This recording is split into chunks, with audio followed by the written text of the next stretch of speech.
मैं श्री सुबल कुमार दास, हिंदी टीचर, 8वीं कक्षा के बच्चों के लिए सुर के पद को पढ़ाना चाहता हूँ। इस पद में सूरदास ने वर्णन किया है कि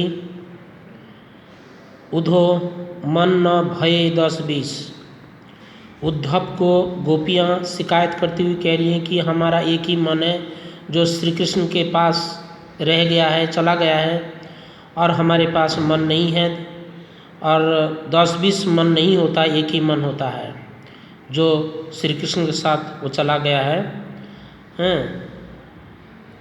उनके बिना हमारा शरीर शिथिल हो गया है, और जैसे सिर के बिना शरीर है ऐसे हम हैं।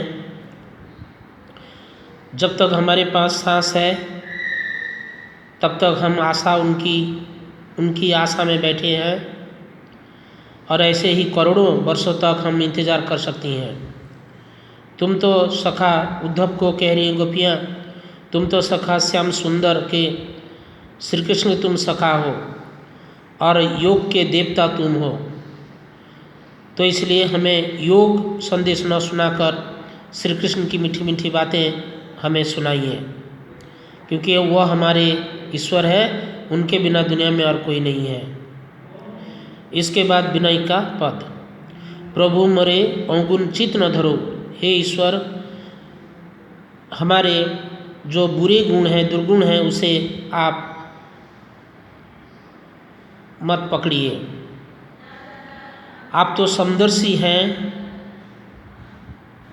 जिसके कारण आप जो गरीब अमीर में भेदभाव किए बिना सबको उद्धार करते हैं।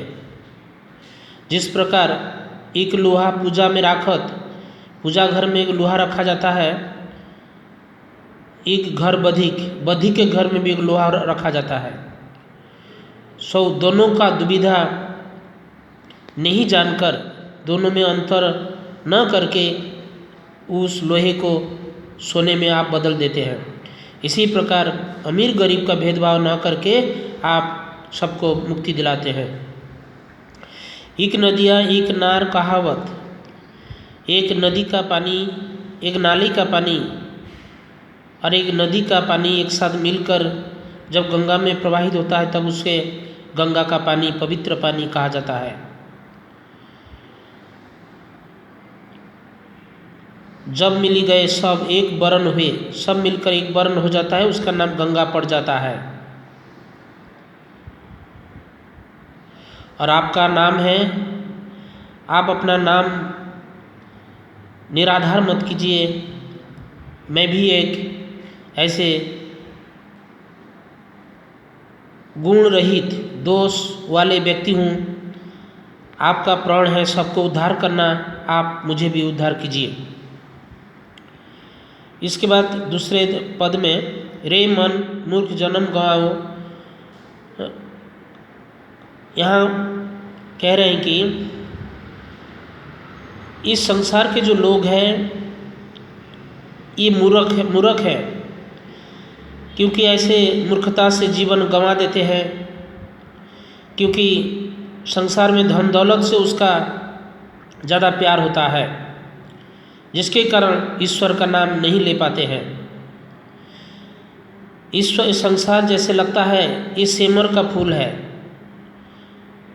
जब पक्षी जब सेवर के फूल को खाने के लिए उसके चकाचौंध में खोकर उसके प्रति लोभ में आकर उसे जब चोंच मारते हैं, तब वह सारे रुई उड़कर निकल जाते हैं। ये संसार ऐसा है, देखने में लुभावने हैं, लेकिन उससे सच्चाई जब लोग जानते हैं तब ये सारहीन है, जैसे सेंवर का फूल है। इसलिए कभी कह रहे हैं, कहा होत अब के पछताए। इसलिए क्यों तुम अभी पछता रहे हो, क्योंकि तुम पहले पाप करके धन कमाए हुए हो। सूरदास जी कह रहे हैं,